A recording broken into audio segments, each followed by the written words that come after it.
জয় যিশু।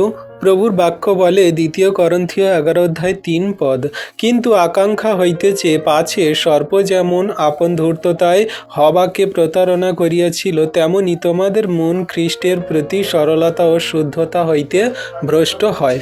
তাহলে বিশ্বাসী সন্তান, এইখানে প্রভু আমাদের কত সুন্দর জানাচ্ছে যে সেই হবাকে যেমন সেই শয়তান দিয়াবল সর্প যে নিজের ধূর্ততায় সেই সমস্ত মনকে ভুলিয়েছিল, তেমন আমরা যেন সেই জগতের মানুষের মন্দতায় বাজে মন্দ কথায় না ভুলি বা তাদের সেই প্রলোভনে যেন না পড়ি। আমরা খ্রিস্টের বাক্য আজ্ঞার শিক্ষা সকল পালন করি।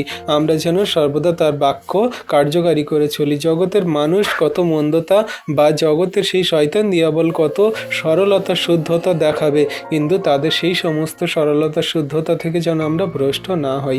আমরা সর্বদা যেন খ্রিস্টের বাক্য আজ্ঞা শিক্ষা সকল সঠিক রূপে কার্যকারী পালন করে চলি, তার সত্যের পবিত্রতায় জীবনযাপন করি। আর আমরা সেই পুরনো সর্প সেই শয়তান দিয়াবল তার প্রলোভনে যেমন হবা পড়েছিল তেমন আমরা যেন না পড়ি, সর্বদা খেয়াল রাখি। আজকের এই বাক্য আমাদের জন্য যত বিশ্বাসী সন্তানরা এই বাক্য সকল দেখছেন, শুনছেন এবং পড়ছেন, ঈশ্বর প্রভু আপন বাক্যে সকলকে আশীর্বাদ করুন। আমেন।